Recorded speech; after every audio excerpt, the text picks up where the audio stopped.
여러분 안녕하십니까, 해커스현입니다. 여러분들 시험 잘 보셨죠? 국가직? 난이도는 무난했죠? 좀 수월한 편이었고 중증 정도. 그리고 이제 전체적으로 편별로 보면은 행정 조직론 파트가 많이 나왔죠? 보세요, 6문제 정도. 제가 생각할 때는 조직론 전공한 교수님이 출제위원 중에 대장이 아니었나 싶고요. 6문제가 나왔죠. 그리고 이제 1편 정도 좀 비중이 작았고, 제가 말씀드렸던 규제라든가 또 공익 문제는 나왔습니다. 제가 라이브 특강 때 말씀드렸죠. 그 다음에 법률 문제가 한 5문제 나왔는데, 제가 법령 특강 할 때 거의 공익과 관련된 공무원 헌장 문제 제외하고 나머지는 다 풀제가 됐던 것 같아요. 법령 특강 역시 지방직에도 마찬가지입니다. 잘 보시기 바라고. 자, 1번부터 한번 봅시다. 정책 네트워크 문제죠. 항상 말씀드렸습니다. 뭐하고 뭐예요? 정책 공동체와 이슈 네트워크. 가장 기본적인 참여자 문제죠. 정책 공동체에 비해서, 이거 예전에 유사 문제입니다. 기출 유사 문제인데, 이슈 네트워크는 제가 단체 소송이라고 그랬죠. 그렇기 때문에 개방성이 낮은 게 아니라 높은 특징이 있죠. 해클로는 뭐 말씀드린 대로 하위 정보 모형을 비판했고, 그쵸? 그래서 이슈 네트워크로 발전한 것이고요. 해클로 3번 지문. 4번에 하위 정보 모형, 선출직 위원. 이 선출직 위원이라는 것은 국회 상임위원회를 말합니다. 그 다음에 정부 관료, 그리고 이익 집단. 이렇게 세 파트가 연합이 된 거라고 말씀드렸죠. 기억을 하시고요. 정답은 2번이죠. 아주 쉬운 문제. 자, 2번. 이 비교한 거 제가 우리 99페이지 그대로 나와 있고요. 넘어갑니다. 책임운영기관 문제인데, 이것도 역시 마찬가지인데, 제가 법령 특강할 때 말씀드렸던 그 라이브 특강에 그대로 나오는 문제예요. 제가 특히 정원 문제 잘 나온다고 그랬죠. 공무원의 총 정원은 뭐로 정해요? 대통령령. 기억나죠? 총리령이 아니죠. 그리고 고용노동에 속하는 공무원의 정원은 총리령 또는 부령으로 정하니까 2번이 틀렸고, 4번에 이게 약간 논란이 되는데 제가 볼 때는 논란이 되지 않을 것 같아요. 왜냐하면 뒤에 소속이라고 나와 있잖아요. 그러니까 특허청 중앙책임전기관하고는 다르죠. 그래서 4번은 맞는 지문으로 봐야 되겠고요. 오늘의 범위에서 최소한 2년 이상, 정답은 2번이겠죠. 3번에 역시 지방자치법에 나와 있는 주민참여수단인데, 이것도 역시 법령특강 때 말씀드렸던 거예요. 뭐 많이 나왔죠. 그래서 주민행정기구를 설치하거나 변경해서 관한 사항이나 공시설 설치를 반대하는 것, 이런 사항들은 조례를 제정 개정 폐지할 것을 청구할 수가 없습니다. 이게 틀렸죠. 있다라는 말이 틀렸죠. 제가 특강 때도 강조했던 거고, 이게 나중에 그죠, 법률에 그대로 정해져 있습니다. 법령에 보시면 15조. 다음 각호의 사항은 조례 청구 대상에서 제외된다. 법령 위반, 지방세 사용료 수수료, 이게 세외 수입이죠. 부가징수 또는 감면에 관한 사항이라든가, 3번 나왔죠. 행위를 설치하거나 변경하는 것 또는 공시 설치를 반대하는 것, 이런 것들은 조례 제정 개폐 청구 대상이 아니라고 명확 규정이 되어 있기 때문에 정답은 4번이 되겠습니다. 2번, 3번은 뭐 법률 문제고 역시 나왔죠. 자, 이것도 제가 뭐 누누이 강조했습니다만, 그죠? 나카무라 스무르드 문제인데, 이 뭐 저희 교재나 또는 제가 이 PPT 띄워드린 내용에 정확하게 나와 있죠. 보세요. 목표를 정하고 이를 위해서 필요한 수단을 형성시키고자 정책 결정자를 설득한다. 즉 수단에 대해서 협상한다. 주의할 거는 뭐예요? 협상 과정은 목표와 수단을 동시에, 그죠? 양쪽 간에 영향을 준다고 그랬잖아요. 양쪽 간에. 결정자는 수단에, 집행자는 목표에, 이렇게. 그래서 정답은 4번이고요. 그죠? 이거 관료적 개혁 과정이고, 미국 FBI 연방조사국의 국장에서 수버 국장 그 사례가 저희 교재에 그대로 나와 있죠. 제가 사례를 일부러 넣어놨는데 또 사례가 또 시험에 나오네요. 그래서 정답은 4번이고요. 5번, 요 공익 문제인데, 공무원 헌장을 제가 물론 법령 특강 때 그죠, 띄워서 좀 설명을 드렸어야 되는데 그 부분이 좀 미흡했던 것 같고요. 공무원 헌장에 보면은 우리 교재에 나와 있죠. 인사행정에 공무원이 실천해야 될 가치로 공익을 명확하게 명시하고 있습니다. 그래서 요 1번 아니면 2번이 헷갈렸을 것 같아요. 수험생 입장에서는. 선택하는데 이 MPS는 말씀드린 대로 탈NPM이죠. 공익이 뭐예요? 부산물이 아닙니다. 부산물이 아니라 행정의 목적이나 목표가 되겠죠. 틀렸고. 4번 실제설이니까 사익 간의 타협, 이해관계의 조정, 이거 과정설이죠. 제가 올해는 공익이 나올 거라고 그죠? 제가 라이브 특강 때 말씀을 드렸었죠. 공익은 나왔는데 이게 이제 통합형 문제거든요. 인사행정의 통합형 문제인데 국가공무원법에는 공익이란 말은 나와 있지 않아요. 우리 그 해설 보면 나와 있지만 대신에 공무원 헌장에는 공익을 명시하고 있죠. 우리 교재에 나옵니다만 제가 그래서 이것도 한번 다음번 법령집에는 추가를 하려고요. 자, 공무원 헌장 박근혜 정부 때 만들어진 것이고요. 우리는 자랑스러운 대한민국 공무원이다. 자, 공익을 우선시하며라는 말이 명확하게 나와 있죠. 창의성과 전문성을 강화하고 사회의 다양성, 뭐 다문화 사회 같은 거 또는 청렴이라든가 규범과 생활의 건전한 상식에 따라 행동하는 것 이런 것들이 명확하게 규정이 되어 있습니다. 여러분들이 한번 보시고 정답은 2번이 맞는 지문이죠. 1번은 틀린 지문이고 이 둘 중에 하나 헷갈렸는데 역시 5번 문제가 조금은 그죠 난도가 있긴 있었던 문제 같아요. 5번 문제가.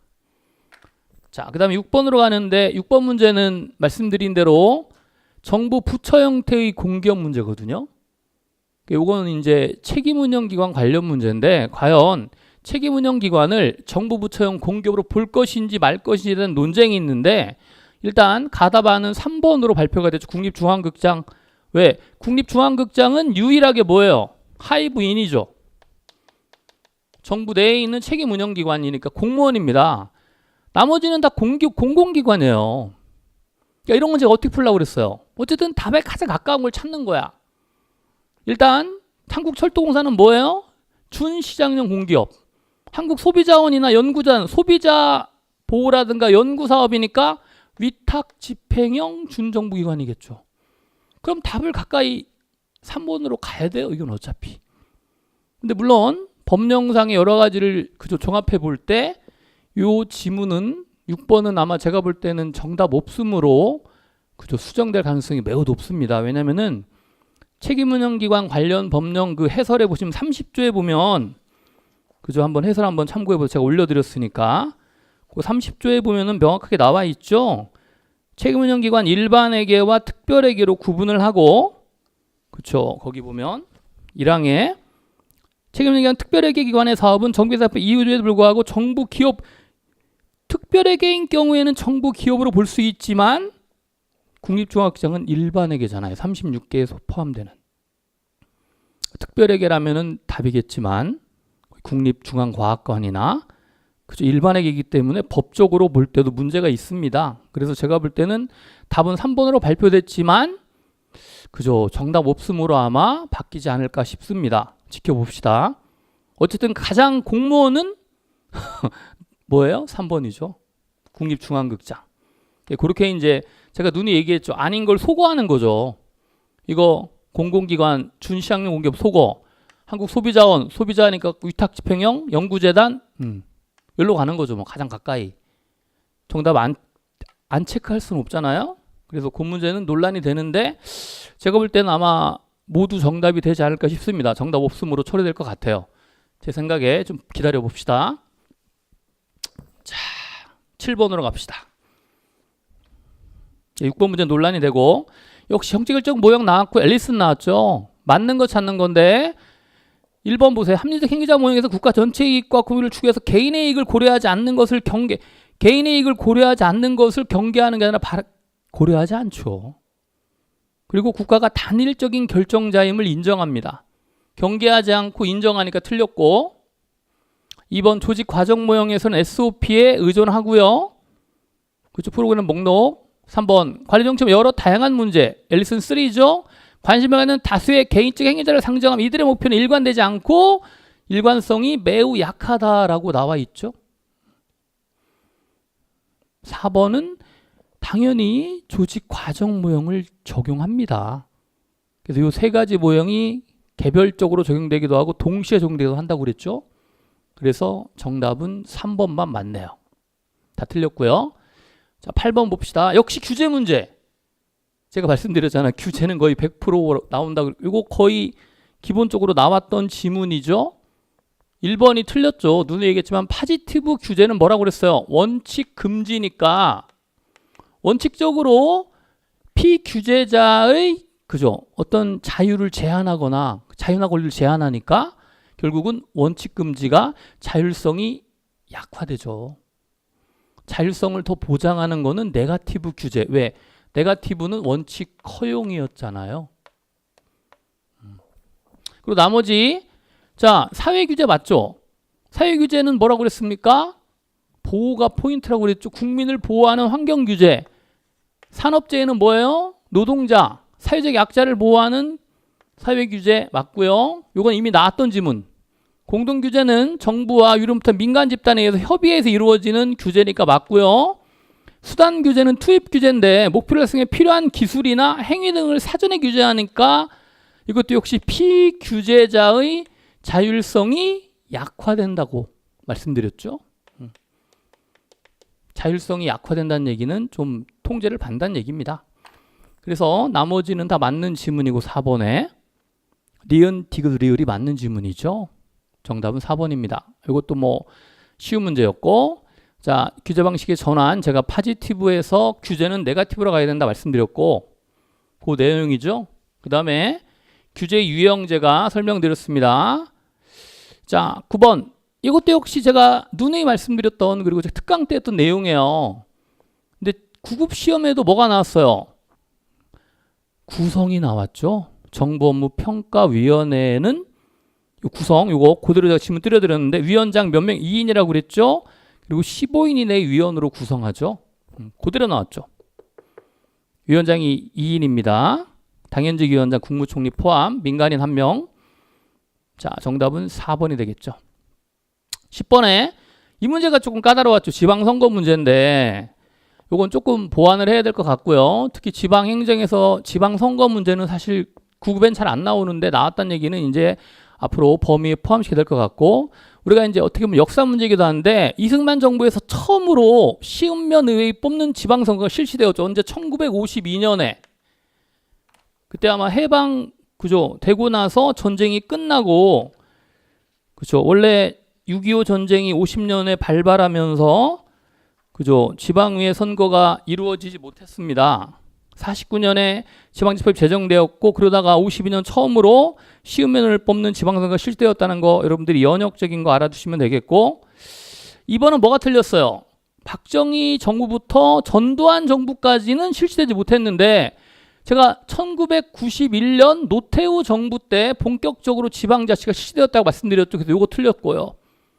자치단체장과 지방인을 동시 선거는 김대중 대통령 때가 아니라 김영삼 대통령 때 실시가 되었고 지금 현재 기초지방의원까지 정단공청제가 시행되고 있죠. 교육감 선거를 제외한 광역 기초 모두 정단공청제가 시행되고 있습니다. 선거에 참여해 보시면 알 수 있잖아요. 찍을 때 표를 찍을 때 거기 나와 있죠. 정당이. 그래서 맞는 건 1번입니다. 다 틀렸고요. 자, 11번 문제인데 아주 쉬운 문제죠. X이론. 인간을 자신의 이익을 극대화하는 합리적 이기적 인간이고 조직에서 통제되죠. 인간 자체는 나와 있지 않습니다. 그래서 합리적 경제적 인간이고 그다음 Y이론이 사회적 인간에서 나중에 후기 자아실현적 그리고 샤인의 복잡한 인간 상황 적응적 전략입니다. 그래서 정답은 1번이고요. 아주 간단한 문제고 이번에 역시 제가 인사행정 때 근평에서 예를 들면 집중화 경향은 뭐예요? 중간 정도의 점수를 주는 거고요. 관대화는 점수를 잘 주는 거죠. 이렇게. 엄격화는 못 주는 거고 이게 만약 A, B, C, D라면 이걸 없애기 위해서 어떻게 한다고 그랬어요? 이런 문제를 해결해서 강제 배분한다고 그랬죠. 예전에 우리 2대, 4대, 3대 1로 하다가 5급 이하의 근평에서 머리와 꼬리만 남겨두고 최상위 20%와 최하위 10%만 남겨두고 3등급 이상으로 한다고 말씀을 드렸죠. 그래서 정답은 4번 강제배분법이죠. 자, 그 다음에 13번에 이게 최근에 출제가 많이 되고 있어요. 조세 문제와 국공채 문제.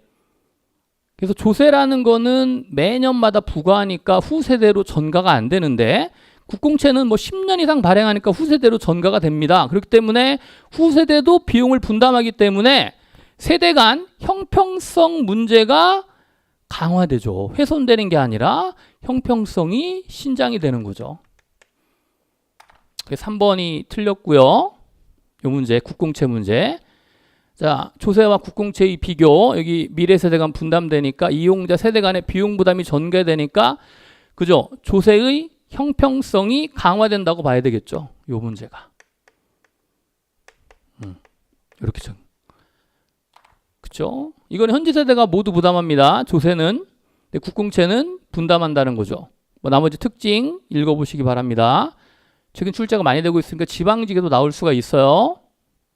자, 정부의 위원회 조직인데 합의형 조직이고요. 국민권익위원회는 공금국원, 국무총리 소속의 행정위원회죠. 자문위원회가 아니라 행정관청의 지위를 갖는 당연히 의사결정권이 있죠. 3번이 틀렸습니다. 자, 요거 공금국원 소청심사위원회 들어가고요. 기억하시기 바랍니다. 자, 15번 리더십 문제 역시 뭐 나왔어요? 편협적 리더십 나왔죠. 편협적 리더십과 그죠? 전통적인 거래 리더십은 분명히 다르다고 말씀드렸는데 번스 리더십에서 거래 리더십은 카리스마 리더십을 기반으로 한다? 아니죠. 카리스마는 변혁적 리더십의 구성 요소죠. 그래서 이 부분이 틀렸죠. 4번 문제. 이걸 거래적 리더십을 변혁적 리더십으로 바꿔야 되겠죠. 거래는 교환 과정을 기반으로 하죠. 그래서 정답은 4번이고요. 나머지 자질론, 특성론, 행태론, 상황론 1920년, 40년, 60년 이렇게 순서 기억하시고요. 자, 두 가지 비교하는 거 역시 리더십은 변혁적 리더십 나왔습니다. 구성 요소하고 특징 기억하시기 바랍니다. 16번이 동기이론인데 역시 메슬로우 있고 5단계와 엘더퍼의 3단계 ERG 이론 그리고 허즈버그의 불만 만족 요인. 그죠? 부름의 기대 이론에서는 수단성이 뭐예요? 인스트루멘탈리티. EPRS 모형에서 퍼포먼스, 열심히 성과를 가져오면 그 성과에 따라서 보상을 받을 것이라는 보상에 대한 수단성이죠. 지금 보시면 보상을 받았고 그 보상에 대한 뭐예요? 선호의 강도죠. 특정한 결과에 대한 보상이, 이 결과가 보상이거든요. 이 보상에 대한 선호의 강도는 뭐예요? 유인가, 유의성이죠. 그렇죠? 밸런스죠. V. 유인가 또는 유인성 여기 있네요. 이걸 유인가 밸런스 또는 유의성이라고도 합니다. 그래서 요 푸름의 기대 이론이 나왔네요. 과정 이론. 정답은 4번이 되겠죠. 뭐 나머지 맞는 지문이고요. 쉬웠죠. 뒤에는 17번에 근무방식 형태에 대한 설명인데 옳지 않은 거 돼가지고 인사혁신 발표할 때 시간 선택제 근무는 시간을 선택하는 이유는 통상적인 40시간보다 길면 안 되죠. 짧은 시간을 근무하는 제도입니다. 나머지 탄력 근무나 원격 근무제 설명드렸고 워크플레이스 원격 근무제. 그래서 답은 2번인데 개념 문제인데 여기 있죠. 통상적인 근무 시간 주 40, 58, 40 짧은 시간을 근무하는 거죠. 그래서 주 20시간 플러스 마이너스 알파 5 플러스 5 마이너스 5로 일하는 정규직 공무원이고 그죠? 일반직 공무원 적용을 받습니다. 기억하시기 바랍니다. 정답은 그죠? 2번이 틀렸죠. 개념 문제. 나머지 유연 플렉서블이라는 거 탄력 근무, 원격 근무제에 대한 개념 우리 교재에 잘 나와 있으니까 정리해 보시고 자 18번인데 이것도 역시 교육훈련의 가장 기본적인 중요한 기법 뭐라고 그랬어요? 감성훈련, 센서티브 트레이닝이죠. 10에서 15명의 사람들을 격리시킬 때 그들 간의 관계 개선을 추구하는 것으로서 정답은 3번이죠. 감성훈련. 뭐 롤플레이나 짭, 로테이션, 직무선언 아닙니다. 프로그램 학습, 프로그램을 만들어서 학습하는 것이니까 아주 쉬운 문제였고 19번에 LIBS 뭐 제가 특강 때는 LIBS의 그죠 단점 그걸 설명했는데 여기서는 장점이 나왔네요. 지출 통제나 회계적 책임 볼 수 있는데 용이한 게 바로 LIBS죠. LIBS의 장점 1번이죠. 케네디 행정부 맥나마라 장관이 구멍에 최초로 도입한 거는 PPBS 계획예산제도고요. 거리 청소, 오염 보수와 같이 활동, 사업 단위니까 성과주의 PBS고 율정 관리에 구성 참여를 촉진하는 거니까 그죠? GBB 연기 기준으로 봐야죠. 그래서 합리주의 예산임에도 불구하고 구성원들의 참여 때문에 바텀업이 됐다고 그랬죠. 정답은 1번만 맞네요. 나머지는 다 다른 예산지에 대한 설명이고요. 자, 마지막 문제. 역시 예산 집행 파트가 나왔네요. 예산 집행할 때 재정 통제 방안과 신수성 유지 방안 구별하는 것이고, 여기 보시면 배정과 재배정은 통제 방안이고 전용인데, 전용은 세항목, 즉 행정 과목 간의 행정이잖아. 행정. 상호 융통이니까 국회 승인을 받을 필요가 없죠. 왜? 사전 의결 원칙의 예외니까. 이 문제는 뭐예요? 예산의 전통적 원칙과 그 예외에서 보시면 되겠고, 예비, 미나, 사고, 2월. 그래서 정답은 2번이 되겠죠. 자, 그래서 제가 볼 때는 뭐 이번 시험에서 가장 논점이 되는 건 5번하고 10번 문제인데, 5번, 10번 문제를 여러분들이 다 맞추시면 뭐 무난히 합격하는데 지장이 없으실 것 같고, 하나 정도 맞으면은 관계 없고요. 6번 문제는 이제 아마 정답 없음으로 처리할 가능성이 높은데, 설사 뭐 3번으로 정답이 되더라도, 그쵸, 그건 출제자의 의도니까 뭐 우리가 이의 신청하면 이제 나중에 결과를 봐야 될 것 같습니다. 결과적으로 한 90점 정도, 85에서 90점 정도 맞으면은 합격 점수가 되지 않을까 싶습니다. 자, 수고하셨고, 이제 여러분들 시험은 다 잊어버리세요.